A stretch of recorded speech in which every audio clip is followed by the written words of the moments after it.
नमस्कार, DD news पर आप खास मुलाकात देख रहे हैं। मैं हूं अशोक श्रीवास्तव। इस वक्त अगर दुनिया की बात करें तो दुनिया कई तरह की चुनौतियों से और कई तरह के संकटों से गुजर रही है। खास करके आर्थिक क्षेत्र में ये कहा जाता है कि दुनिया के सामने जो है फिलहाल एक कुछ बड़े संकट है और आने वाले कुछ वर्षों में ये संकट जो है और गहरा भी सकते हैं। लेकिन संकट की इस घड़ी में, चुनौती की इस दौर में भी ये माना जाता है, दुनिया की कई रेटिंग एजेंसियां, दुनिया के कई जो आर्थिक सर्वेक्षण करने वाली संस्थाएं हैं, उनका मानना यह है कि भारत एक चमकता हुआ सितारा है और भारत जो है दरअसल दुनिया के लिए एक ग्रोथ इंजन बन सकता है। और अगर भारत की बात करें तो भारत में उत्तर प्रदेश जो है भारत का ग्रोथ इंजन बनते हुए दिख रहा है और ये बात खुद प्रधानमंत्री नरेंद्र मोदी ने भी स्वीकार किया। अगर उत्तर प्रदेश की बात करें तो उत्तर प्रदेश की जो कहानी है वो बड़ी दिलचस्प है। एक ऐसा दौर था जब उत्तर प्रदेश को बीमारू राज्यों में गिना जाता था।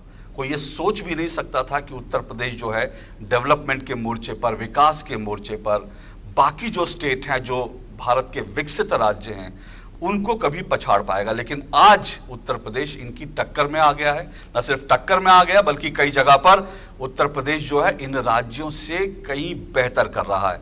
कैसे बदली उत्तर प्रदेश की ये कहानी और सिर्फ 6 साल में कहानी बदली है, इन सब पर चर्चा करने के लिए, बातचीत करने के लिए हमारे साथ उत्तर प्रदेश के मुख्यमंत्री योगी आदित्यनाथ जी हैं।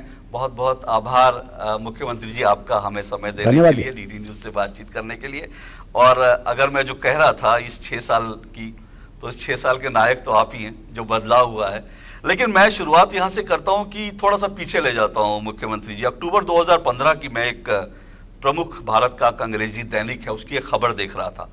उस खबर की हेडिंग थी the dark and desperate state of Uttar Pradesh, यानी उत्तर प्रदेश की दयनीय और हताश स्थिति। ये अक्टूबर 2015 को उत्तर प्रदेश को लोग ऐसे लिखते थे। आज उत्तर प्रदेश जो है ग्रोथ का इंजन बन रहा है। 33 लाख करोड़ जो है आपने निवेश जो है अभी जो सबमिट किया उसमें निवेश आ गया। ये 6 साल की बदलाव की कहानी कैसे देखते हैं आप?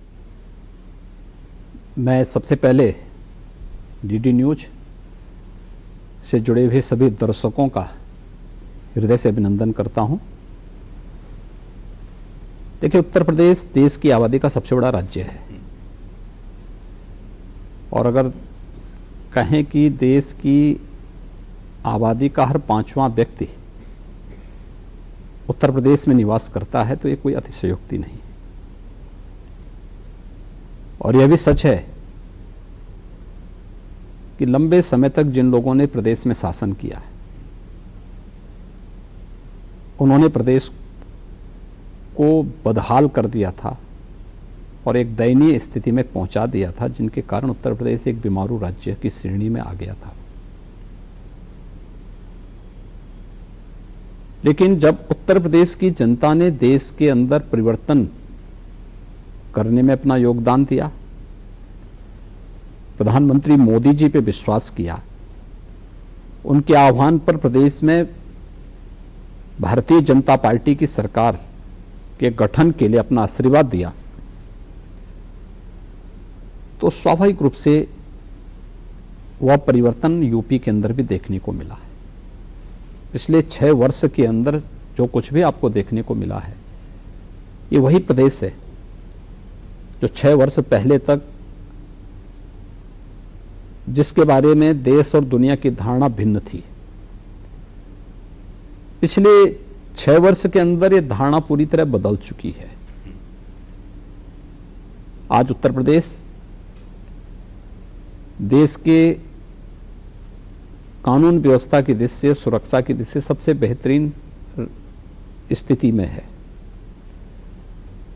आज उत्तर प्रदेश अगर सबसे बड़ी आबादी का राज्य है तो इसका मतलब सबसे ज्यादा यूथ पावर भी, युवा शक्ति भी हमारे पास यूपी के पास है। जिस उत्तर प्रदेश में कभी पिछली सरकारों की लापरवाही और विकास विरोधी नीतियों के कारण एमएसएमई सेक्टर पूरी तरह मृतप्राय हो रहा था, वह उत्तर प्रदेश आज फिर से वन डिस्ट्रिक्ट वन प्रोडक्ट की अपनी योजनाओं के माध्यम से अपने परंपरागत उद्यम को प्रोत्साहित करने में अग्रणी राज्यों के रूप में आगे आया है और वह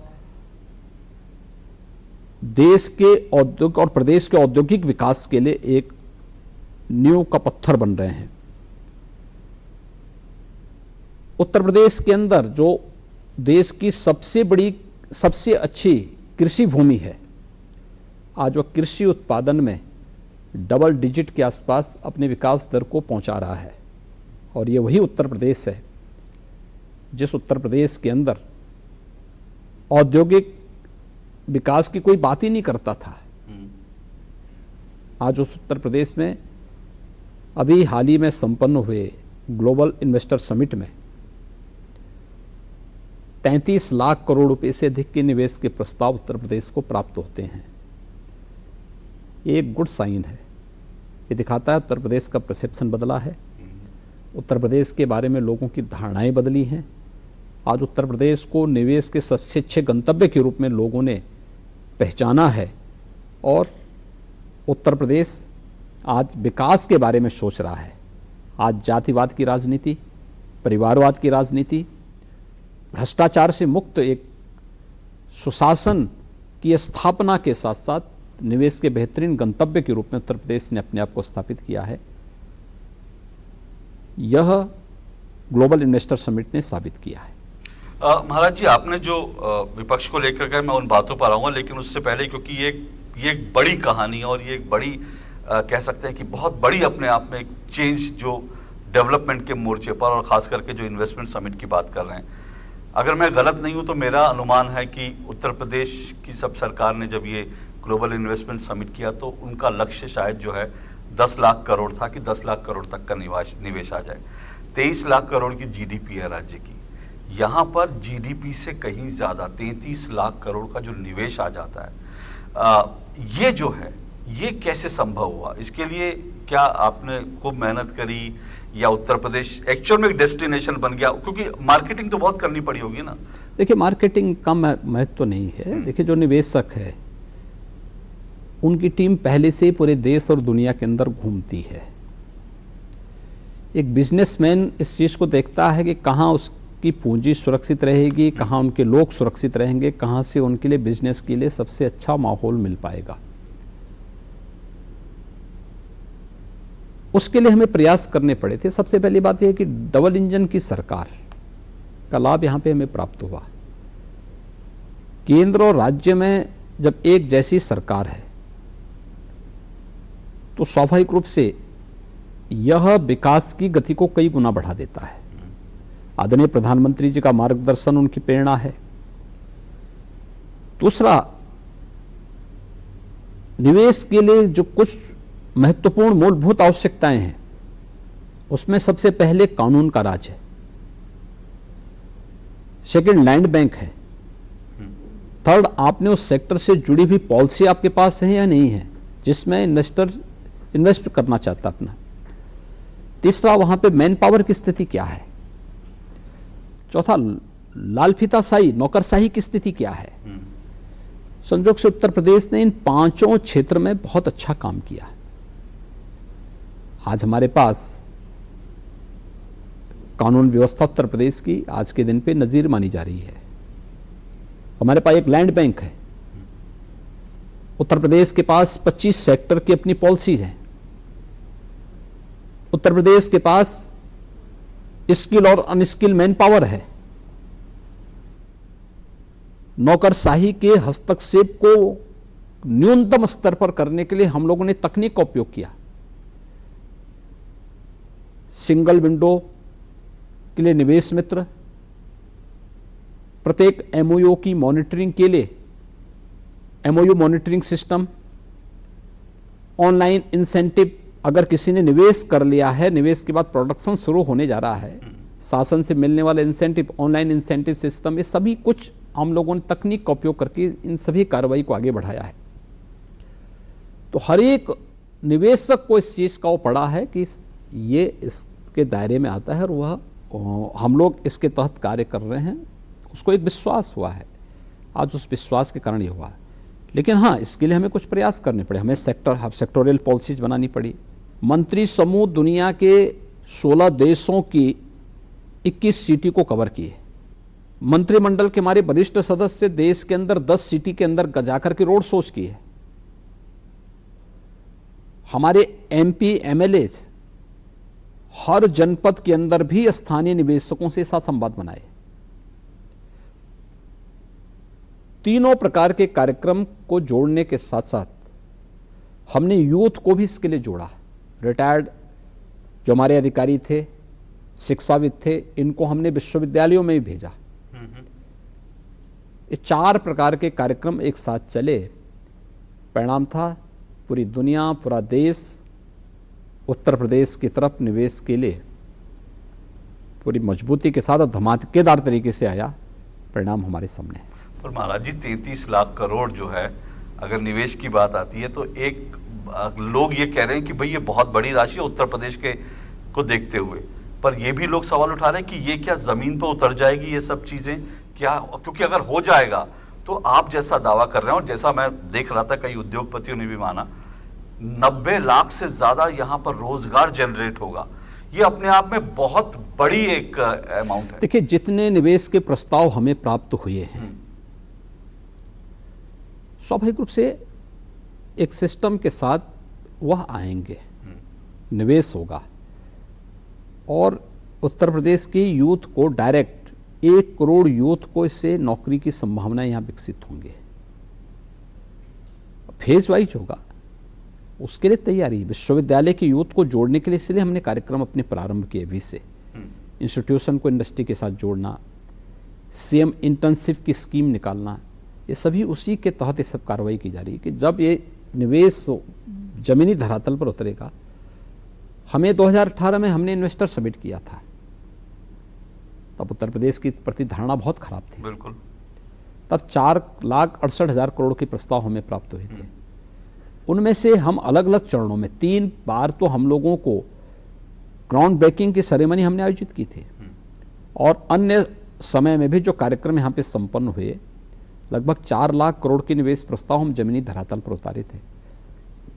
ये चीजें दिखाती है कि सही दिशा में राज्य सरकार चल रही है और उसका परिणाम भी हमें प्राप्त होगा। महाराज जी, अगर मैं उत्तर प्रदेश के मुख्यमंत्री की बात करूं तो उत्तर प्रदेश के मुख्यमंत्री की जो छवि कुल मिलाकर देश भर में लोग देखते हैं, जो तस्वीरें देखती हैं जिस पर बहुत ज़्यादा लाइक्स भी आपको मिलते हैं, बहुत लोग उसको फॉरवर्ड भी करते हैं, वो आप पूजा करते हुए दिखते हैं, आराधना करते दिखते हैं, गोवंश के साथ दिखाई देते हैं, ये सब तो दिखता है।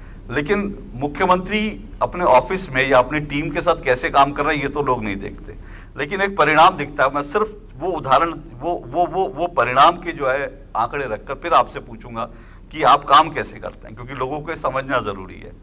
6 साल में जीडीपी 2 गुनी, ठीक है, प्रति व्यक्ति आय 2 गुनी, ग्रोथ रेट उत्तर प्रदेश का 8%। 6 साल में आपका दावा है 5 लाख से ज्यादा नौकरियां देगी। 64,000 एकड़ जमीन भू माफियाओं से छुड़ाकर एक लैंड आपने जो है बैंक बनाया, लैंड बैंक बनाया है। तो ये सब जो चीजें आपने क्या की, उसके लिए आपने लक्ष्य निर्धारित किए थे? 5 लाख तो हमने 5 लाख से अधिक सरकारी नौकरी दी है। अभी कल हम 7,000 से अधिक एएनएम को नियुक्ति पत्र देने जा रहे हैं और 26 तारीख को 9,000 से अधिक पुलिस और पीएससी के या गृह विभाग से जुड़े हुए जो तमाम हमारे अन्य डिपार्टमेंट हैं, इन सब से जुड़े हुए 9,000 से अधिक सब इंस्पेक्टर रैंक के अधिकारियों के चयन की नियुक्ति पत्र हम बांटने जा रहे हैं। ये सभी इसी दौरान हुए हैं। लेकिन जो निवेश यहाँ हुए हैं, हमने जो यहाँ के परंपरागत उद्यम को प्रोत्साहित करके उसको आगे बढ़ाया है, एमएसएमई सेक्टर को पर ध्यान दिया है। 1,61,00,000 से अधिक उसके माध्यम से नौकरी जनरेट हुई है। इसके साथ ही उत्तर प्रदेश के अंदर प्रधानमंत्री मुद्रा योजना समेत तमाम अन्य सेंट्रल की स्कीम को, पीएम स्टार्टअप की योजना हो, पीएम स्टैंडअप की योजना हो, इन सभी स्कीम को यहाँ पे लागू करने का परिणाम क्या रहा? 60 लाख से अधिक उद्यमी यहाँ पर सीधे बैंक के साथ जुड़े। यूपी के बैंक का जो सीडी रेशो है यह 46% से बढ़कर के 54% तक पहुँचा, इस समय चल रहा है। 54% से अधिक चल रहा है। और उत्तर प्रदेश के बारे में जो 2016-17 में यहाँ की अनएम्प्लॉयमेंट रेट 19% के आसपास था, आज वही घट कर के 3.5% के आसपास आया है। ये उत्तर प्रदेश की वह कहानी कहता है कि यहाँ पे बिना भेदभाव के हर एक तबके को शासन की योजनाओं का लाभ मिला है। और सरकार की एक जो उत्तर प्रदेश की परंपरागत छवि थी, दंगे होते थे, कोई सुरक्षित नहीं था, नौकरशाही विकास के मार्ग में एक बैरियर थी, इन सब से अलग हट करके आज एक विकास की एक बेहतर सोच उत्तर प्रदेश की बनी और उत्तर प्रदेश आज उस दिशा में आगे बढ़ा है। ग्लोबल इन्वेस्टर समिट उसका एक महत्वपूर्ण पड़ाव है। अब एक नई यात्रा यहाँ से प्रारंभ होती है। पर आपने मेरे मूल सवाल का जवाब, मुख्यमंत्री जी ये सब चीजें क्या एक लक्ष्य बना के काम करते हैं? क्या योगी आदित्यनाथ अपने जो है ऑफिस में लैपटॉप पे बैठे रहते हैं और एक एक चीज की कोई डैशबोर्ड है आपके सामने कि लक्ष्यों को हासिल करना है? सीएम डैशबोर्ड यहाँ पे काम करता है। पूरी टीम, अलग अलग सेक्टर की अलग अलग टीम काम कर रही है। प्रत्येक के साथ मेरा हर एक विभाग की क्लोज मॉनिटरिंग मैं करता हूँ, संबंधित विभाग के मंत्री करते हैं, मंत्री समूह करता है, सीनियर अधिकारीगण करते हैं और सबको एक सिस्टम के साथ जोड़ करके हम उसे आगे बढ़ाते हैं। ये जो बदलाव हुआ, इस बदलाव में जाहिर सी बात है कि एक तो बड़ा कारण जैसा आप बता रहे हैं, लॉ एंड ऑर्डर। यूपी निवेशकों का डेस्टिनेशन बन रहा है, ये भी दिख रहा है। साथ साथ आपको लगता है एक इंफ्रास्ट्रक्चर जो है क्या उस पर काम करना है? क्योंकि उत्तर प्रदेश के इंफ्रास्ट्रक्चर को लेकर बहुत खराब हालत थी।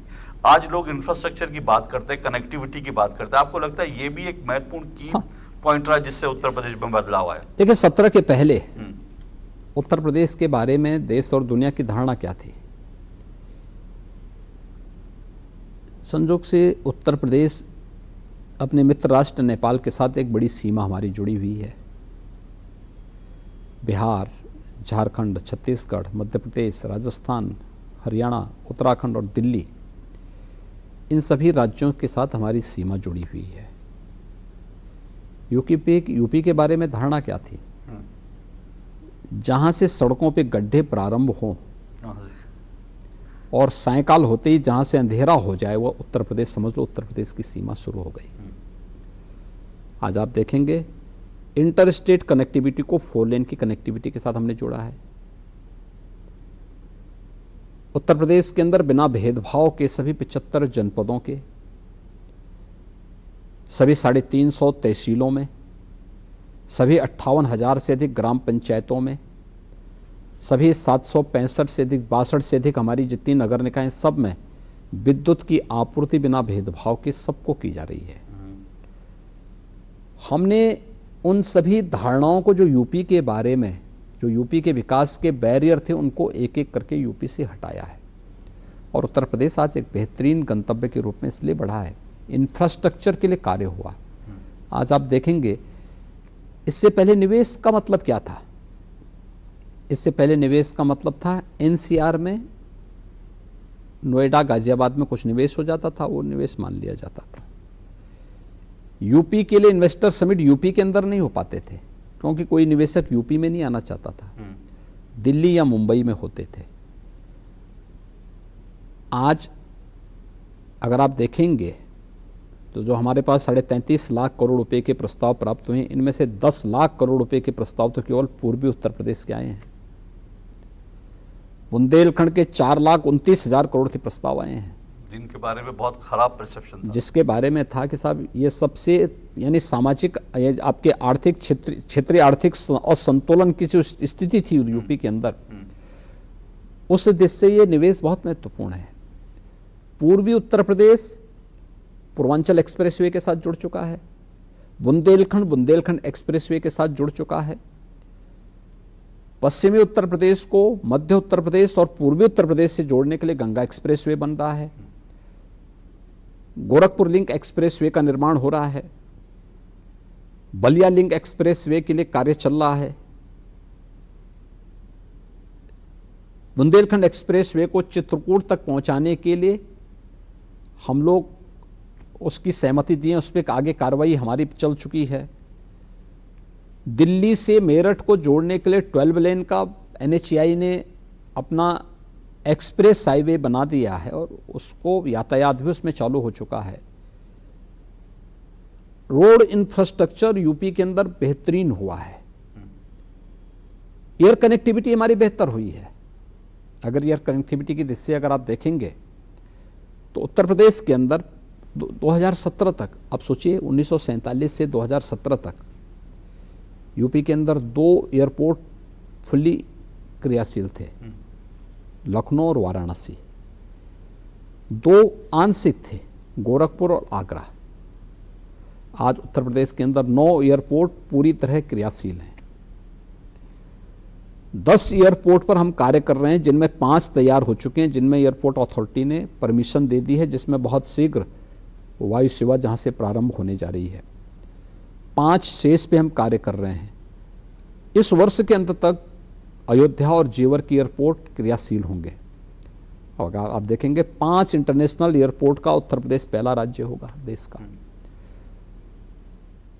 रेल की सबसे अच्छा नेटवर्क यूपी के पास है, 16,000 किलोमीटर का railway network. Eastern and western freight corridor UP से होकर गुजरता है और उसका जंक्शन भी यूपी के पास ही पड़ता है। देश का पहला वाटरवे हल्दिया से वाराणसी के बीच में चालू हो चुका है। आदरणीय प्रधानमंत्री जी ने 13 जनवरी को देश का दुनिया का सबसे बड़ा रिवर क्रूज वाराणसी से डिब्रूगढ़ के बीच में प्रारंभ किया। उसका उद्घाटन भी पीएम साहब ने किया था। ये उत्तर प्रदेश को पूर्वी बंदरगाह के साथ जोड़ने के लिए और उत्तर प्रदेश को एक्सपोर्ट के एक नए हब के रूप में विकसित करने के लिए तमाम हमारे ड्राई पोर्ट आ रहे हैं। मल्टी मॉडल ट्रांसपोर्ट हब बनाने की कार्रवाई यहाँ पे चल रही है और भी अन्य तमाम सेक्टर्स में यहाँ पे निवेश के प्रस्ताव आ रहे हैं। तो इंफ्रास्ट्रक्चर डेवलपमेंट के लिए बेहतरीन कार्य हुआ है और आगे अनवरत चल रहा है। तो महाराज जी, आप जो आंकड़े भी हैं और आप जो बता रहे हैं, पर विपक्ष तो अभी भी इसको मानता नहीं। आज जब राज्यपाल महोदय अपना भाषण रख रही थी तो पूरे समय जो है हंगामा होता रहा और लोगों ने कहा राज्यपाल को लेकर गो बैक के नारे। वो तो कहते हैं कि डेवलपमेंट नाम की कोई चीज ही नहीं उत्तर प्रदेश में दिखती। देखिए, जिन लोगों ने डेवलपमेंट देखा ही नहीं और अपने शासनकाल में डेवलपमेंट के बारे में सोचा भी नहीं और किया भी नहीं, आखिर वो डेवलपमेंट की परिभाषा जानेंगे कैसे? और जो दृश्य सदन में था पूरे प्रदेश और पूरे देश ने देखा है। विपक्ष का यही व्यवहार है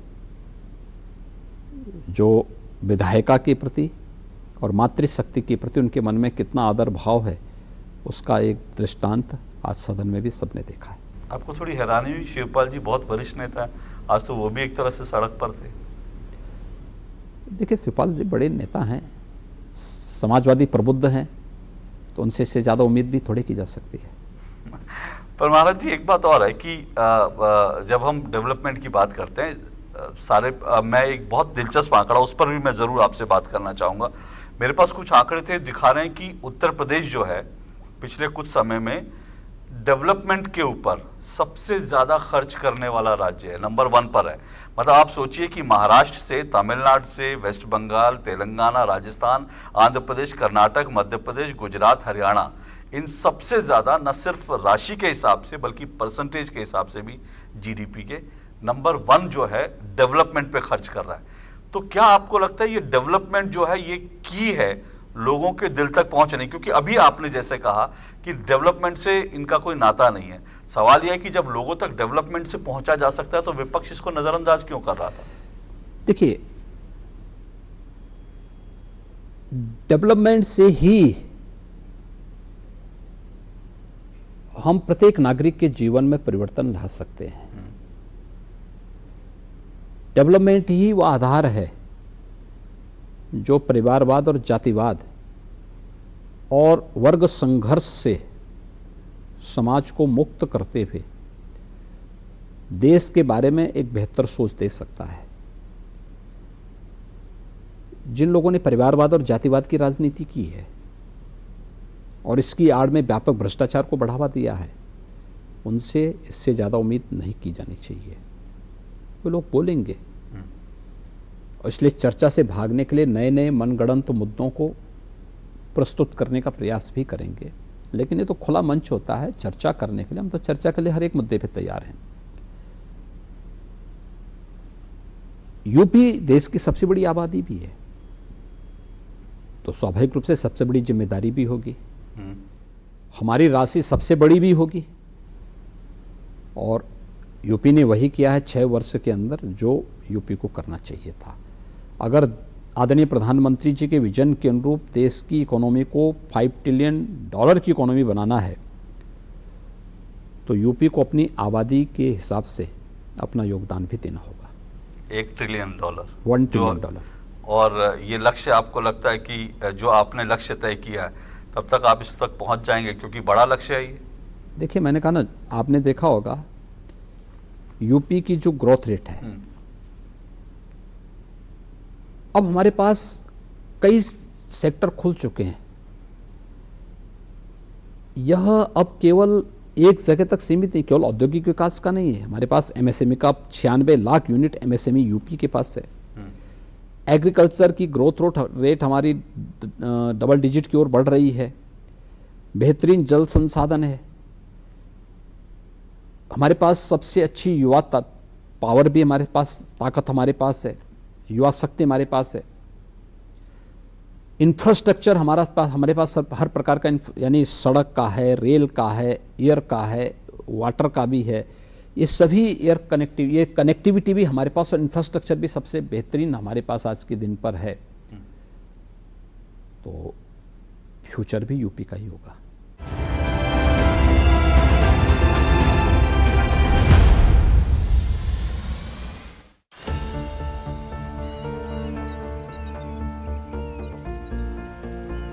जो बनकर मेरा हमसफर आएगा, सिर्फ उसी को फर्क नजर आएगा। शुरू करो, डालो बुनियाद, घर महल नजर आएगा। वंडर लाइए, वंडर अपनाइए, फर्क नजर आएगा। वंडर सीमेंट, फर्क नजर आएगा।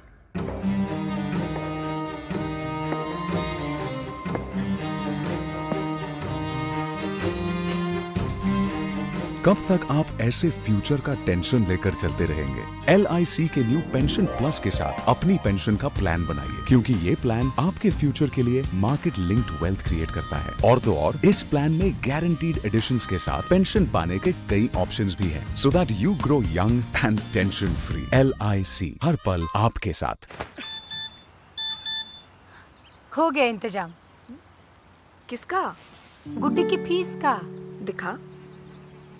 20,000 का लोन तुरंत। पता है कौन दे रहा है, ब्याज कितना है? लोन विनियमित संस्थानों से ही लें और कर्ज उतना जितनी जरूरत, वो भी जांच कर। हो गया इंतजाम। पगार एडवांस में भेजिए। RBI कहता है, सही वित्तीय बर्ताव करे आपका बचाव।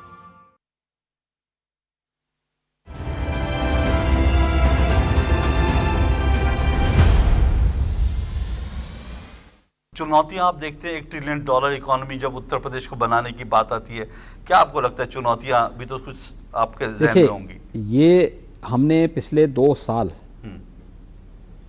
वैश्विक महामारी कोरोना का सामना करते हुए झेले हैं। इसने हमारी अर्थव्यवस्था को प्रभावित किया, और हमारी नहीं, पूरे देश और पूरी दुनिया को बुरी तरह प्रभावित किया। तो प्रधानमंत्री मोदी जी का आशीर्वाद और उनका नेतृत्व भारत को मिला, जिसके कारण भारत आज सबसे तेजी के साथ बढ़ती हुई अर्थव्यवस्था है दुनिया के अंदर। लेकिन प्रभावित तो कोविड ने किया ही था, ग्रोथ रेट पे इसका असर पड़ा। उससे उभर करके हम जिस दिशा में आगे बढ़े हैं, मेरा ये मानना है एक अच्छी दिशा है, और हमें इसे निरंतरता देनी होगी। यूपी के सामने जो मानक गढ़ दिए गए हैं, यूपी अगर इसका अक्षरशः पालन कर ले और उसके अनुरूप चलेगा, अगले 4 साल के अंदर आप देखना यूपी $1 ट्रिलियन की इकोनॉमी बनेगा। अगले 4 साल में एकदम बनेगा। यानी कि अगले विधानसभा चुनाव से पहले आप कह रहे हैं? विधानसभा चुनाव के पहले यूपी $1 ट्रिलियन की इकोनॉमी होगा, और उत्तर प्रदेश के प्रति व्यक्ति आय नेशनल एवरेज से अच्छी होगी। नेशनल एवरेज से अच्छी होगी, ये आपका दावा है? हाँ। ये क्योंकि ये बड़ा बात है कि क्योंकि मैं आपका इंटरव्यू सुन रहा था कि यूपी तो पहले जो है नेशनल एवरेज के से बराबर ज्यादा था, बराबर था जी। 1947 के आसपास। लेकिन जिन लोगों ने उत्तर प्रदेश में लंबे समय तक शासन किया, वो लोग उत्तर प्रदेश की बदहाली और दयनीय स्थिति के लिए जिम्मेदार हैं। पर जब जो मैंने शुरुआत की थी महाराज जी, अगर मैं वहीं पर आऊं तो एक्चुअली में जो कहानी आई थी, जिसका मैंने जिक्र किया कि उत्तर प्रदेश दयनीय और हताश स्थिति में, वो कहानी तब आई। और जब उसको लेकर अंतर्राष्ट्रीय अखबारों ने, फाइनेंशियल टाइम्स जैसे अखबार ने ये लिखा कि उत्तर प्रदेश में 30 चपरासी की पोस्ट निकली थी, 20 लाख युवाओं ने आवेदन दिया था, और उसके बाद क्या क्या स्थिति थी, वो 20 लाख में ऐसे थे जो बहुत अच्छी तरह से पढ़े लिखे थे। अब आप कह रहे हैं कि 33 लाख करोड़ जो है यहाँ निवेश आ रहा है। सवाल ये कि यूपी में सबसे ज्यादा युवा भी हैं, इन युवाओं की जिंदगी में क्या बदलाव आप देखते हैं? देखिए, मैंने आपको बताया ना, हमारे युवाओं, हमारे पास सबसे अच्छा ऊर्जावान और प्रतिभाशाली युवा है, पर स्किल है, स्किल और अनस्किल दोनों हमारे पास है। उसके स्किल डेवलपमेंट के लिए भी हम लोग अनेक कार्यक्रम बनाए हैं। मैंने कहा ना, जो आज के दिन पे इंस्टीट्यूशन को इंडस्ट्री के साथ जोड़ा जा रहा है, ये अपने उसी यूथ के लिए इंटर्नशिप, सीएम इंटर्नशिप की जो स्कीम हम लोग लेके आए हैं, जिसकी घोषणा हम किए हैं जी, वह भी उसी यूथ के लिए की जा रही है। इसके अलावा 2 करोड़ यूथ को हम टैबलेट और स्मार्टफोन दे रहे हैं, तकनीकी रूप से सक्षम बनाने में, सक्षम और समर्थ बनाने की दिशा में हमारा प्रयास है। 20 लाख यूथ को हम दे चुके हैं, शेष को हम देने जा रहे हैं। ये उसी युवा के लिए है। और अब 30 लाख 4th क्लास के कर्मचारी के लिए नहीं, 5 लाख सरकारी नौकरी हम अब तक दे चुके हैं। मैंने कहा ना, कल 7,000 के आसपास हम नियुक्ति पत्र बांटेंगे, और फिर 26 को 9,000 से अधिक की नियुक्ति पत्र वितरित होंगे। ये यूपी की वह कहानी कह रही है जो नए भारत का नया यूपी है। 1 करोड़ 61 लाख यूथ को हम लोगों ने यूपी के अंदर निवेश जो हुए थे, और अलग अलग सेक्टर में, एमएसएमई के अलावा औद्योगिक निवेश के अलग अलग सेक्टर में, जो डिफेंस के उस मैन्युफैक्चरिंग के उसमें, इन सब में भी उन्हें हमने रोजगार और नौकरी उपलब्ध करवाई। यूपी के अंदर जो हमारा परंपरागत उद्यम था, उसमें भी हम लोगों ने बहुत सारे यूथ को, वहाँ पे जो हमारे उद्यमी थे, उनको बैंकों के साथ जोड़ करके यूपी की सीडी रेशो को भी बेहतर किया, लेकिन साथ साथ उन्हें आत्मनिर्भर भी बनाने की दिशा में कार्य किया है। आज यूपी का एक्सपोर्ट पिछले 5 साल में दोगुने से ज़्यादा हुआ है। यूपी आज एक्सपोर्ट हब के रूप में विकसित हो, लोगों के लिए सपना है, कोई मान ही नहीं सकता था। आज सच्चाई है, ये हो रहा है। तो ये इसी कहानी को आगे बढ़ाता है। जो आपने कहा कि लोगों के लिए सपना है, लोग तो मुझे याद है कि जब आप मुख्यमंत्री बने थे तो लोगों के जहन में एक तस्वीर थी कि भगवा वस्त्र पहनने वाले हैं, और जो है जाहिर सी बात है कि धर्म पर फोकस होगा, अध्यात्म पर फोकस होगा, विकास शायद पीछे छूट जाएगा। लेकिन आपने विकास को भी मान्यता दी, साथ साथ धर्म और अध्यात्म के क्षेत्र में। ये मैं इसलिए पूछ रहा हूँ क्योंकि धर्म और अध्यात्म के क्षेत्र में भी उत्तर प्रदेश में बहुत बड़ा काम हो रहा है। आप अयोध्या, काशी से लेकर हम देखें तो बहुत कुछ, सब कुछ हो रहा है। और इसको आपने डेवलपमेंट से, क्योंकि इसमें भी एक अर्थव्यवस्था है, धर्म और अध्यात्म की जब बात करते हैं, शायद किसी और राज्य में ऐसा नहीं हो रहा। तो ये परिकल्पना आपके मन में शुरू से थी क्या? देखिए, प्रधानमंत्री जी की प्रेरणा, उनका गाइडेंस है, उनका मार्गदर्शन और नेतृत्व भी है, और आदरणीय प्रधानमंत्री जी के नेतृत्व में सब कुछ आज हो रहा है। देखिए, यह विरासत का सम्मान तो है ही, लेकिन साथ साथ सर्विस सेक्टर, यूथ को एम्प्लॉयमेंट की दिशा से आगे बढ़ाने का, रोजगार का भी एक बहुत बड़ा माध्यम है। आप काशी का देखें, अयोध्या का देखें, प्रयागराज का देखें, या किसी भी धार्मिक स्थल का अगर आप देखेंगे, आज के दिन पे जो फुटफॉल है उसको अगर आप देखेंगे, तो ये बताता है कि लाखों यूथ को यहाँ पे रोजगार और नौकरी के साथ जोड़ा जा सकता है, और जोड़ा भी गया है। तो एक बड़ी संभावनाएं इन सेक्टर्स में, और इसीलिए उसके विकास के लिए और एक सुनियोजित, सुव्यवस्थित विकास की प्रक्रिया के साथ उसको जोड़ा जा रहा है। पर महाराज जी, जब मैं ये डेवलपमेंट के डेटा देख रहा था तो साथ ही एक बात और आती है कि इन दिनों हम देखें बाकी स्टेट में जो है फ्रीबीज की एक बड़ी लहर चल गई है कि भाई फ्रीबीज मुफ्त में लोगों को दो और उसके बाद ऐसे लोगों का दिल जीतो। दूसरी तरफ हम देख रहे हैं कि ओल्ड पेंशन स्कीम जैसी इश्यूज भी आ जाते हैं।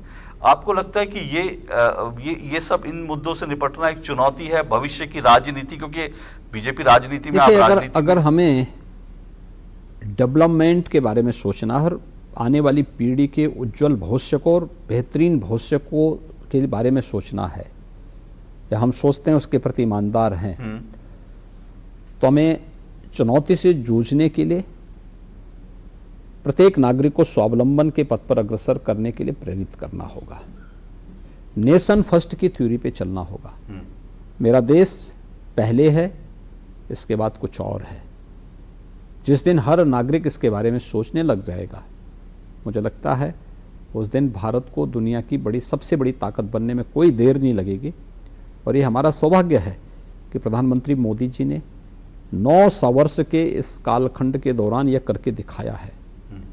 आज G20 के देशों की अध्यक्षता प्रधानमंत्री मोदी जी के नेतृत्व में भारत कर रहा है। अमृत काल के प्रथम वर्ष में ये उपलब्धि हर भारतवासी के लिए गौरव की बात होनी चाहिए। लेकिन हमें इस बात को ध्यान में रखना होगा कि सस्ती लोकप्रियता प्राप्त करने के लिए, वोट बैंक की राजनीति के लिए, रेवड़ी बांटने की परंपरा से या अपने व्यक्तिगत स्वार्थ के लिए हम कोई भी ऐसा कार्य न करें जो देश के ग्रोथ रेट को प्रभावित करता हो और दुनिया के सामने जिस विश्वास के साथ भारत देखा जा रहा है उस विश्वास पे कोई प्रश्न खड़ा करे।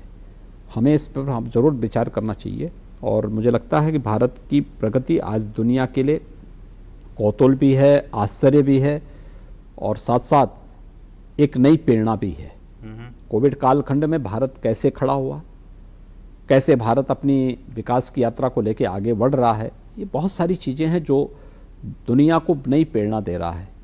तो कम से कम सभी लोगों को हर भारतवासी का भी दायित्व बनता है कि प्रधानमंत्री मोदी जी के नेतृत्व में हम लोग इसका अनुसरण करें। महाराज जी, ये जो एक बार फिर मैं निवेश पर आता हूँ, क्योंकि आपने जैसा बताया इसको हिस्सों में बांटा गया है।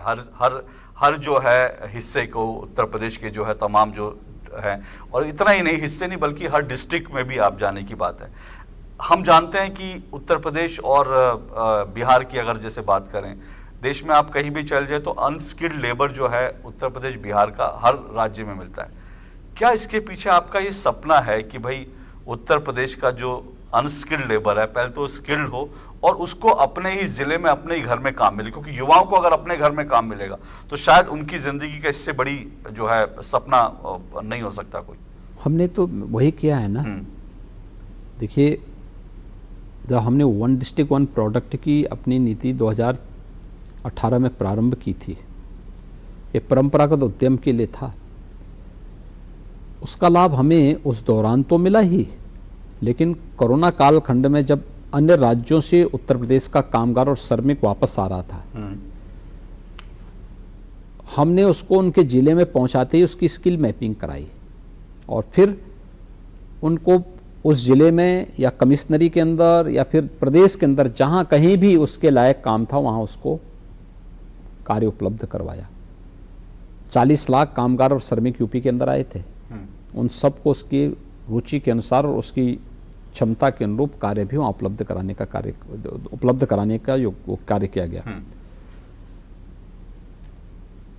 अनस्किल जो मैन पावर है उसको स्किल बनाना, उसको स्किल डेवलपमेंट के लिए कार्य करना, इसके लिए अनेक कदम उठाए गए हैं। और जो हमारे विश्वविद्यालय हैं, तकनीकी संस्थान हैं, अन्य प्रतिष्ठित संस्थान हैं, राष्ट्रीय शिक्षा नीति ने इन सब के लिए अनेक अवसर दिए हैं और इसीलिए हम 2 करोड़ यूथ को टैबलेट और स्मार्टफोन उपलब्ध करवा भी रहे हैं कि जिससे तकनीकी दृष्टि से वो सक्षम और समर्थ बन सके। पर एक बात और, क्योंकि अब हम बार बार डेवलपमेंट की बात कर रहे हैं, निवेश की बात कर रहे हैं।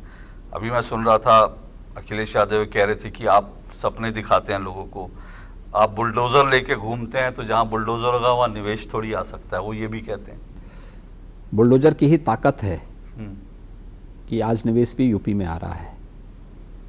ये यूपी का बुलडोजर है, यहाँ के इंफ्रास्ट्रक्चर को मजबूत करता है, लेकिन यहाँ के माफियाओं की कमर को भी तोड़ता है। और इसलिए जो उन माफियाओं के हमदर्द थे, उनको दर्द तो स्वाभाविक रूप से होगा ही होगा। आप किसकी तरफ इशारा कर रहे हैं? माफियाओं? जिनको इस पे आपत्ति है, जिनको बुलडोजर से आपत्ति है। जिनको बुलडोजर पे आपत्ति है। पर बुलडोजर मॉडल की दुनिया में जब चर्चा होती है तो आपको कैसा लगता है? देखिए, ये तो अपना अपना दृष्टिकोण है। हमें उत्तर प्रदेश की 25 करोड़ जनता के बारे में सोचना है। उत्तर प्रदेश की जनता के जो हित में होगा वह कदम हम उठाते हैं, उसके लिए कोई संकोच नहीं होना चाहिए। लोग ये कहते थे कि भी उत्तर प्रदेश में तो एक ही उद्योग चलता है, माफिया उद्योग, इसलिए उसकी कमर तोड़नी बहुत आवश्यक थी। और आपको लगता है कि कमर पूरी तरह से तोड़ दी गई? संगठित अपराध एकदम जीरो है यूपी के अंदर। जिनकी समानांतर सरकारें चलती थी, आज कोई माफिया कहीं किसी भी स्तर पर आपको देखने को नहीं मिलेगा। ये उत्तर प्रदेश की 6 वर्ष की उपलब्धियों में से एक महत्वपूर्ण उपलब्धि ये भी है। पर विपक्ष ये भी आरोप लगाता है महाराज जी की जाति देखकर और उनका धर्म तो हर देखकर व्यक्ति माफियाओं जानता के है। खिलाफ। देखिए, ये चीज तो वह व्यक्ति बोलेगा जो जनता के बीच में जनादेश लेने के लिए गए हों। ये तो इस प्रकार का अनर्गल प्रलाप, ये जनादेश का अपमान है। ये सरकार जनता के द्वारा एक थंबिंग मेजोरिटी के साथ चुनी गई है।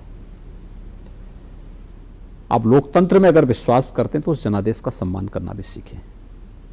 आपने शुरू में जैसा कहा महाराज जी कि भाई विकास विरोधी और लापरवाही दिखाई, पर ये सवाल ये कि विकास से जो है लापरवाही क्यों दिखाई जा सकती है? विकास विरोधी विपक्ष क्यों है? सोच ही नहीं थी। हाँ। देखिए, जहां पे जो लोग माफियाज के कठपुतली थे, जिन्होंने परिवारवाद के लिए प्रदेश को बंधक बना दिया था, जिनके विकास के एजेंडे में प्रदेश नहीं परिवार था, उनसे क्या उम्मीद आप करते थे?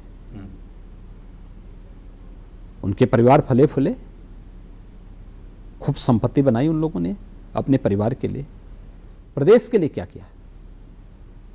उत्तर प्रदेश यही प्रश्न करता है, क्यों उत्तर प्रदेश के नौजवानों के सामने 2017 के पहले पहचान का संकट खड़ा हुआ था? क्यों यूपी का नौजवान यूपी के बाहर अपनी पहचान छुपाने के लिए मजबूर होता था? कोई कारण तो रहा होगा ना। आज तो नहीं, आज यूपी का नौजवान कहीं भी जाता है, लोग बड़े सम्मान के साथ उसको वहाँ पे बिठाते हैं। आज उसके साथ पूरा व्यवहार, यानी 360 डिग्री का अंतर आया है आज। मुझे तो ये भी याद है महाराज जी, जब हम जो है छोटे थे और उसके बाद जब कॉलेज में भी गए तो उत्तर प्रदेश को कुछ लोग उल्टा प्रदेश कहते थे, और आज ये उल्टा प्रदेश पूरी तरह से उलट गया। ये उल्टा प्रदेश की थ्योरी उलट गई। 360 डिग्री का जो अंतर देखने को मिल रहा है कि जिस उत्तर प्रदेश को जिन लोगों ने सर्वाधिक समय तक शासन किया, उन दलों ने जिस उत्तर प्रदेश को दंगा प्रदेश बना दिया था, बदहाल प्रदेश बना दिया था, उल्टा प्रदेश बना दिया था, अधम प्रदेश बना दिया था, आज वही उत्तर प्रदेश सभी प्रश्नों का उत्तर बन चुका है, सर्वोत्तम प्रदेश बन चुका है। पर इसमें आप किसको ज्यादा जिम्मेदार मानते हैं महाराज जी? क्योंकि समाजवादी पार्टी लंबे समय तक रही, बीएसपी रही, कांग्रेस लंबे समय तक रही। सभी एक ही थैली के चट्टे बट्टे हैं। हाँ, ऐसा आप क्यों मानते हैं? नाम केवल परिवर्तन है दोनों, तीनों में। तीनों परिवारवादी दल हैं, तीनों ने जातिवाद के आधार पर समाज को विघटन करने का पाप किया है, सामाजिक ताने बाने को छिन्न भिन्न करके वर्ग संघर्ष को बढ़ाने का कार्य किया है। तीनों ने विकास को बाधित किया है, और तीनों के कारण उत्तर प्रदेश के नौजवानों के सामने पहचान का संकट खड़ा हुआ था। अब अगर कहें तो ये तीनों जो हैं, जो तमाम ताकतें हैं, वो बार बार एकजुट होने की कोशिश करती हैं आपके खिलाफ। उनको लगता है कि भाई, तो आपको लगता है कि क्या वो डेवलपमेंट उनको उत्तर प्रदेश का पसंद नहीं आ रहा, या उनको योगी आदित्यनाथ मॉडल पसंद नहीं आ रहा, या आप निजी तौर पर उनसे पसंद नहीं आ रहा? देखिए, वो लोग एकजुट होकर के देख चुके हैं। 2014 में भी, 2017 में भी, और 2019 में तो इन्होंने महागठबंधन भी बनाया था। उत्तर प्रदेश की जनता जनार्दन का विश्वास प्रधानमंत्री मोदी जी के साथ में है और वह आज भी मोदी जी के आह्वान पर भारतीय जनता पार्टी के साथ मजबूती के साथ खड़ा है।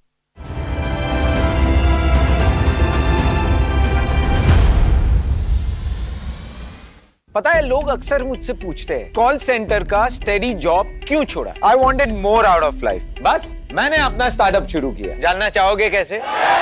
Then start up your own business as an LIC agent. यहाँ सब कुछ है, great products, zero investment, leading organisation and unlimited opportunities. तो क्या आप तैयार है? LIC एजेंट बनो, अब बड़ा सोचो। हमारी वेबसाइट पर जाएं या अपनी नजदीकी LIC शाखा से संपर्क करें।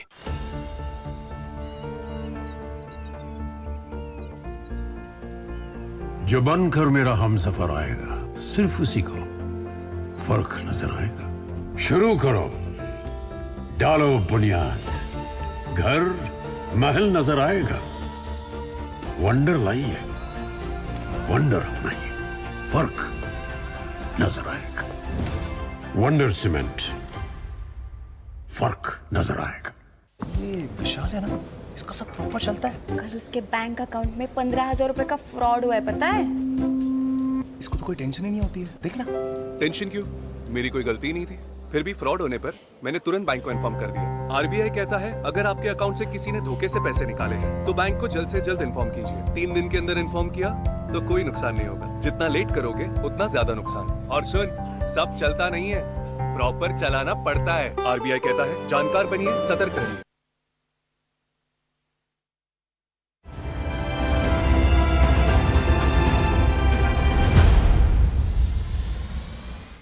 महाराज जी, क्योंकि हम जब निवेश और डेवलपमेंट की बात करते हैं तो इसी बीच रामचरितमानस का मुद्दा उत्तर प्रदेश में आ जाता है।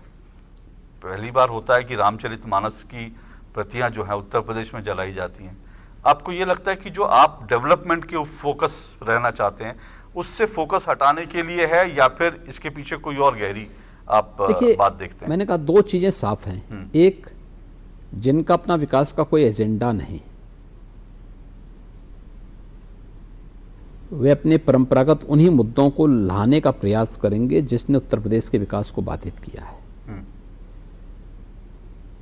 जब प्रदेश की राजधानी लखनऊ में निवेश महाकुंभ हो रहा हो और G20 का डिजिटल इकोनॉमी पर एक महत्वपूर्ण समिट होने जा रहा हो, उस दौरान इस प्रकार के मुद्दों को रखने का मतलब क्या था? ये चीजें दिखाती थे कि लोग उत्तर प्रदेश की सामर्थ्य और उत्तर प्रदेश की शक्ति से ध्यान हटाने के लिए एक वर्ग संघर्ष पैदा करके उत्तर प्रदेश के बारे में जो परंपरागत धारणा थी 6 वर्ष पहले, उसकी याद लोगों को कराएं। लेकिन उत्तर प्रदेश की जनता इन्हें समझ चुकी है, कोई इनके बहकावे में नहीं आने वाला है। आप इतना भरोसे के साथ कह रहे हैं? हाँ, इसलिए कह रहे हैं क्योंकि हम लोगों ने जमीनी धरातल पर कार्य किया है। जब व्यक्ति जमीनी धरातल पर कार्य करता है तो उसके पास कॉन्फिडेंस होता है, लेकिन एक कॉन्फिडेंस जो व्यवहारिक दृष्टि है उसको प्रदर्शित करता है। हम ओवर कॉन्फिडेंस में नहीं रहते, जितना बोलते हैं उतना ही करते हैं और जितना करते हैं उतना ही बोलते हैं। पर महाराज जी, कॉन्फिडेंस में वो लोग भी दिख रहे हैं, क्योंकि जैसा आपने एक इंटरव्यू में कहा भी था कि भाई उत्तर प्रदेश का और पूरे देश में हम देखें तो जाति में लोगों को बांट के रखो, जातिवाद की राजनीति करो और उससे जो है आपका जीत का मंत्र निकलेगा। अब उत्तर प्रदेश में ये जो रामचरितमानस में शुरू हुआ, ये सीधा सीधा लग रहा है कि भाई एक यूनाइटेड वोट है, उसको बांटना है। कभी नहीं उनकी मंशा को जनता बार बार ठुकरा चुकी है। उत्तर प्रदेश के अंदर 2014, 2017, 2019, 2022 ये 4 बड़े चुनाव में उत्तर प्रदेश की जनता उन्हें ठुकरा चुकी है। जनादेश हमेशा प्रधानमंत्री मोदी जी के साथ में आया है, आगे भी या मोदी जी के साथ ही रहेगा।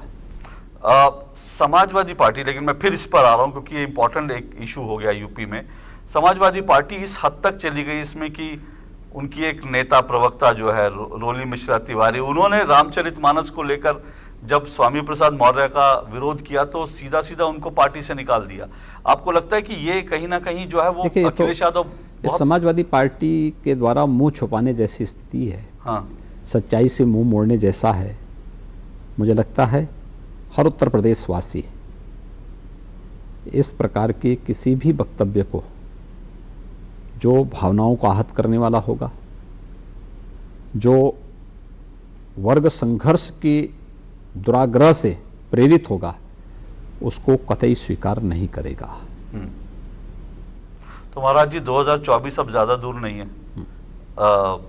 आप दावे कर रहे हैं कि भाई उत्तर प्रदेश में पहले से ज्यादा सीटें आएंगी बीजेपी को? एकदम आएंगे। क्या आधार है आपको लगता है कि डेवलपमेंट या दूसरे डबल मुद्दे? इंजन सरकार के द्वारा किए गए कार्य, प्रधानमंत्री मोदी जी के प्रति आम जनमानस के मन में जो विश्वास है, उसके बल पर हम कह सकते हैं कि भारतीय जनता पार्टी 2019 से बेहतरीन प्रदर्शन प्रदेश में करेगी। पर मुद्दा क्या हो, किस आधार पे आपको लगता है? डेवलपमेंट, उपलब्धियों के आधार पर। उपलब्धियां? हम अपनी उपलब्धियों के आधार पर जनता जनार्दन के पास जाएंगे और ये उपलब्धियां जनता जनार्दन के विश्वास के कारक हैं।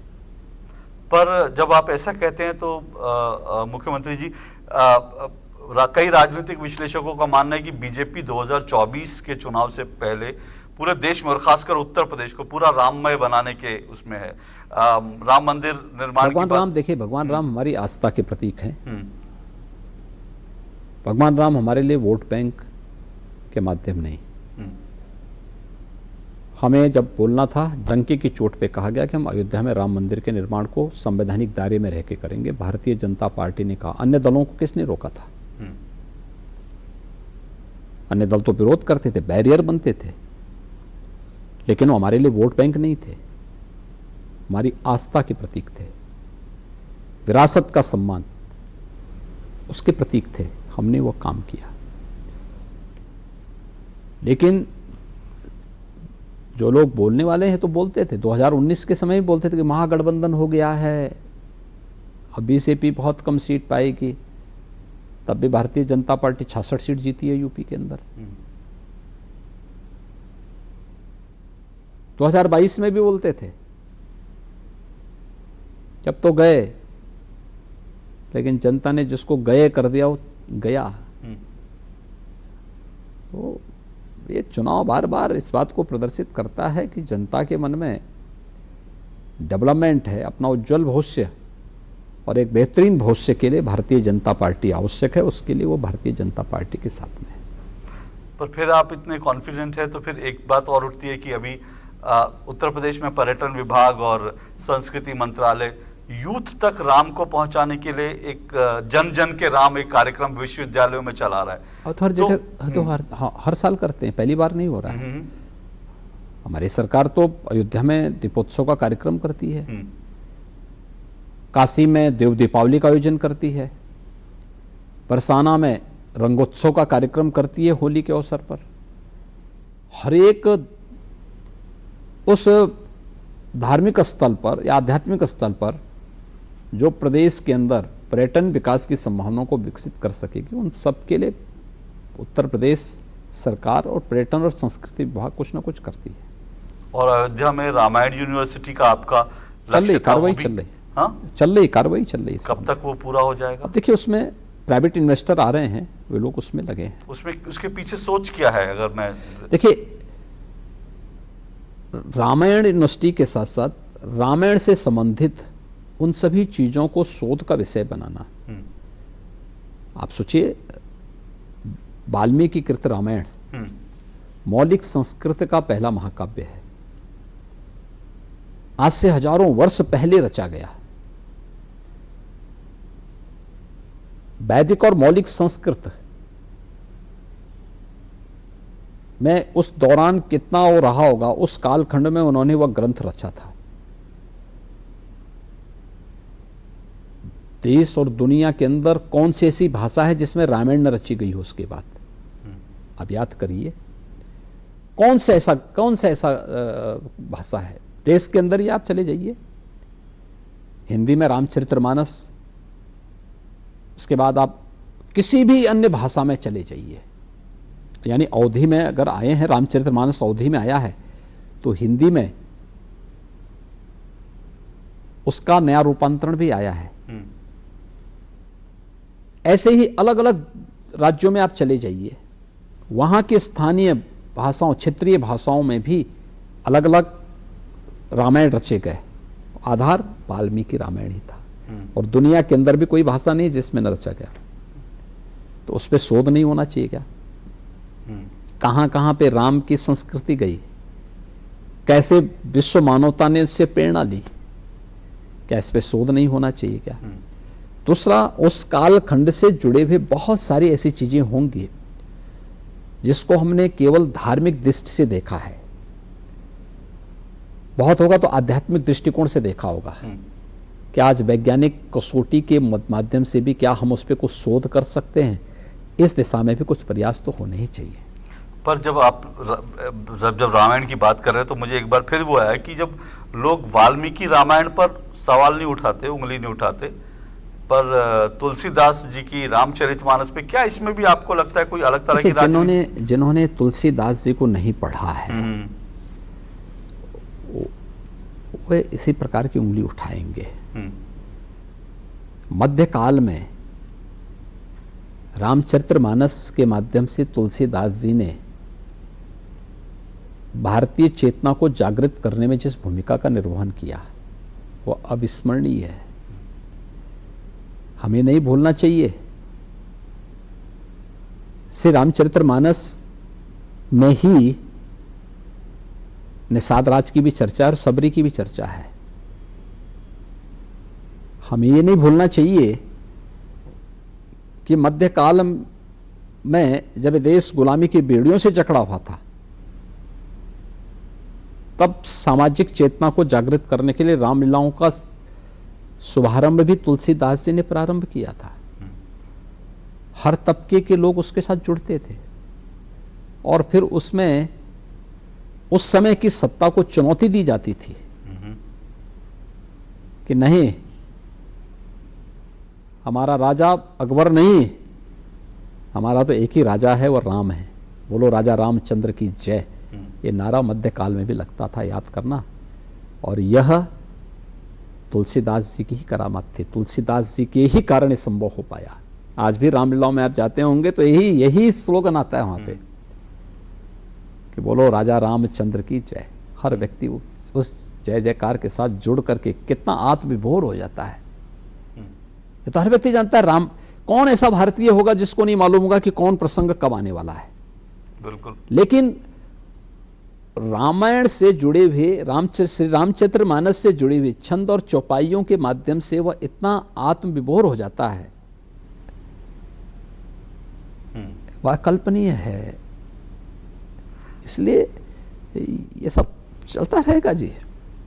मैं देख रहा हूँ जब आप रामायण रामचरितमानस की बात कर रहे हैं तो आपके चेहरे पर एक अलग ही तेज, अलग ही ऊर्जा जो है और अलग ही आनंद जो है आपके। देखो, हम लोग उस रस में डूबे हुए लोग हैं, इसलिए हमें उसका भाव मालूम है।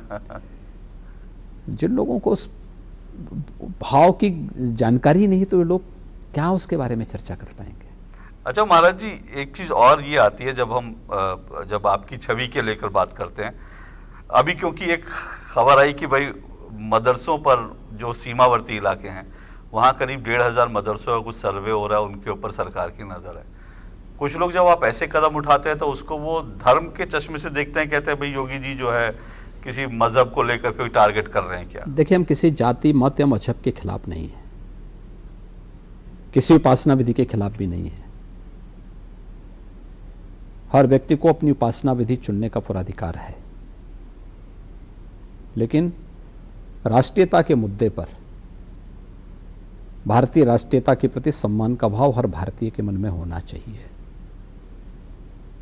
जो भारत के अंदर रह रहा है उसके मन में भारत के प्रति, भारत के संविधान के प्रति, भारत की राष्ट्रीयता के प्रति सर्वोच्च सम्मान होना चाहिए। हमारी शिक्षा के केंद्र कोई भी हो,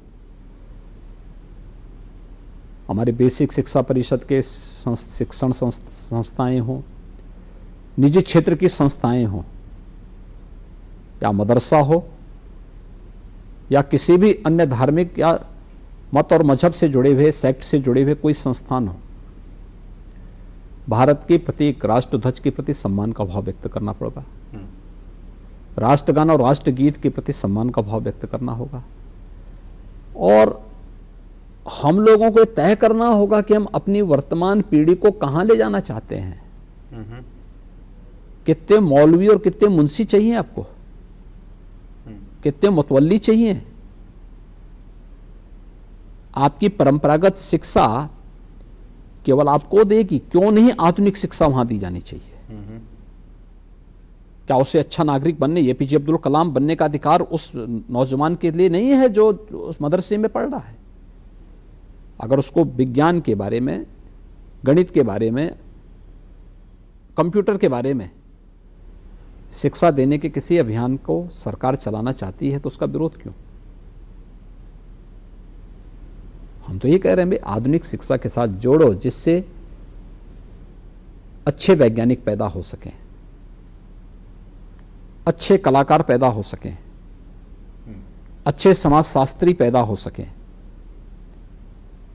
हर फील्ड से जुड़े हुए कुछ अच्छे नागरिक भी निकल सके वहां से। आप महाराज जी, जब मैं समय थोड़ा ज़्यादा ले रहा हूँ, लेकिन मैं जल्दी से कुछ छोटे छोटे सवाल, और क्योंकि 24 की लड़ाई की उत्तर प्रदेश की उसमें बड़ी भूमिका होगी। अब हमने देखा कि एक अमरीकी जो है पूंजीपति जॉर्ज सोरोस का नाम आया कि उसने एक तरह से ये मन बनाया कि भारत से मोदी राज और बीजेपी को ख़त्म करना है, तो उसके लिए वो थैली, अपने खजाने खोलने के लिए तैयार है। कई विदेशी जो हम देखते हैं कि मीडिया ऑर्गेनाइजेशन या बाकी जो है, एक कोई नैरेटिव आपको लगता है कि आप लोगों के खिलाफ एक चल रहा है, आपके खिलाफ, मोदी जी के खिलाफ एक इंटरनेशनल नैरेटिव चलता है क्या? देखिए, एक एक कड़ी को आप देखिए,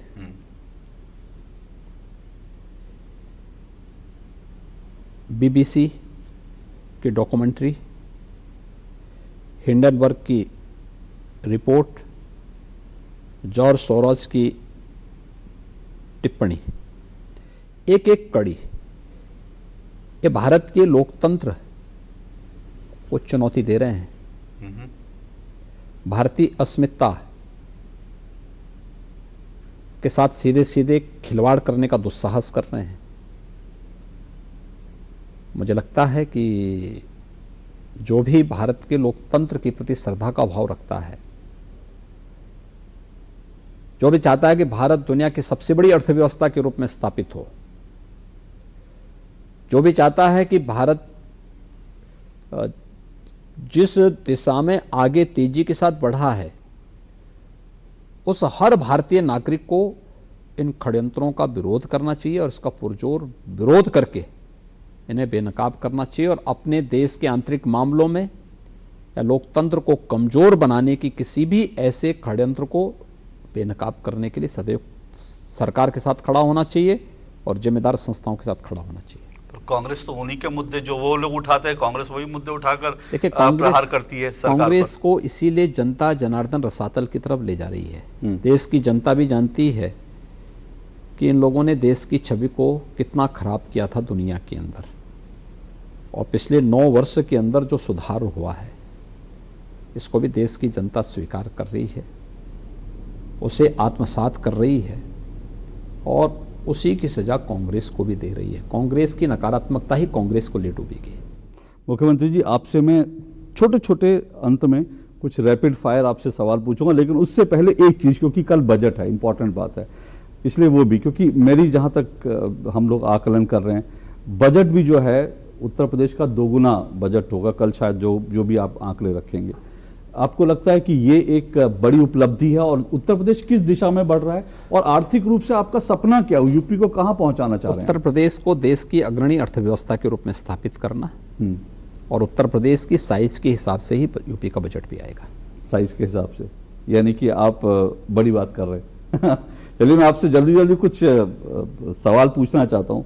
योगी आदित्यनाथ विकास के प्रतीक हैं या हिंदुत्व के प्रतीक हैं? देखिए, विकास और हिंदुत्व अलग अलग करके नहीं देखे जा सकते, दोनों एक दूसरे के पूरक हैं। कैसे? दोनों एक दूसरे के पूरक हैं। लेकिन लोग कहते हैं हिंदू ग्रोथ रेट तो बहुत खराब था, लोग पिछले बार ग्रोथ रेट को अगर कोई दुनिया के अंदर देखेगा तो भारत उस समय विश्व गुरु के रूप में था। ओके, आपने पूर्वी उत्तर प्रदेश से एंसेफेलाइटिस का अंत किया, अब क्या लक्ष्य है, किसका अंत करना चाहते हैं? देखिए, उत्तर प्रदेश किसी भी प्रकार की उस बीमारी को जो उत्तर प्रदेश के युवा के बारे में, यूपी के किसानों के बारे में, यूपी की माता और बहनों के बारे में, बेटियों के बारे में, उनके विकास के बारे में बाधक बनेगा, उस किसी भी बीमारी और विकृति को उत्तर प्रदेश उखाड़ फेंकेगा। आप फिल्में नहीं देखते, लेकिन फिर भी उत्तर प्रदेश में फिल्म सिटी आए, उसको लेकर आप बहुत तेजी से काम कर रहे हैं, क्या वजह है? हाँ, उत्तर प्रदेश मैं फिल्म देखता नहीं हूँ, लेकिन मैं कलाकारों का सम्मान करता हूँ, साहित्यकारों का सम्मान करता हूँ, और कला को ये मानता हूँ कि ईश्वर के द्वारा प्रदत्त एक उपहार है। इसको सम्मान देकर के हम लोग उसे समाज को रचनात्मकता की ओर आगे बढ़ाने के लिए प्रेरित कर सकते हैं। इसलिए फिल्म सिटी उत्तर प्रदेश के अंदर बनाने की कार्रवाई प्रारंभ हो रही है। आजकल आप पाकिस्तान को बहुत याद कर रहे हैं। देखिए, हम उस पाप में क्यों पड़े जिसने दुनिया को केवल और केवल खूनी नरसंहार दिया है। हम एक सकारात्मक दिशा में बढ़ रहे हैं और सकारात्मक रूप से आगे। सकारात्मक क्या हो? उत्तर प्रदेश की तोपें जो पाकिस्तान को, देखिए, defence manufacturing corridor Uttar Pradesh के अंदर भी बन रहा है, तो स्वाभाविक रूप से यहाँ ब्रह्मोस मिसाइल भी बनेंगे और बहुत सारी अन्य इस प्रकार की जो है तोपें भी बनेंगी और इक्विपमेंट बनेंगे जो भारत को रक्षा क्षेत्र में आत्मनिर्भर बनाने के साथ साथ दुनिया के अंदर सुरक्षा का एक बेहतरीन वातावरण बनाने में योगदान दे सकती है। महाराज जी, एक आखिरी सवाल, उत्तर प्रदेश की ये जो टर्न अराउंड की कहानी है, इसको अगर मैं कहूँ एक शब्द में, आप क्या मेहनत है या लक्ष्य आधारित आपने काम किया, एक शब्द में कहना चाहें तो ये कहानी आप कैसे कहने? देखिए, इस कहानी के प्रणेता और इस कहानी का पूरा श्रेय मैं प्रधानमंत्री मोदी जी को देता हूँ। उनकी प्रेरणा से, उनके मार्गदर्शन में संभव हो पाया है और इसको हम आगे बढ़ा रहे हैं। नायक आप नहीं हैं? नहीं, पीएम मोदी जी हैं, हम उनके सपोर्टर हैं, उनके समर्थक हैं। बहुत बहुत शुक्रिया मुख्यमंत्री जी आपका डीडी न्यूज़ से बात करने के लिए। और जाहिर सी बात है, उत्तर प्रदेश बहुत हद तक बदला है, बदल रहा है, और उम्मीद करेंगे कि ये बदलाव की प्रक्रिया जारी रहे, पॉजिटिव दिशा में जिस तरह से बढ़ रहा है, और आपने वो करके दिखाया है। और लगता है कि शायद कुछ ही दिनों में या कुछ सालों में उत्तर प्रदेश जो है बाकी राज्यों के लिए एक मॉडल स्टेट भी बन सकता है। ऐसा भी लगता है कि जरूर आपके नेतृत्व में हो सकता है। बहुत बहुत शुक्रिया, धन्यवाद जी।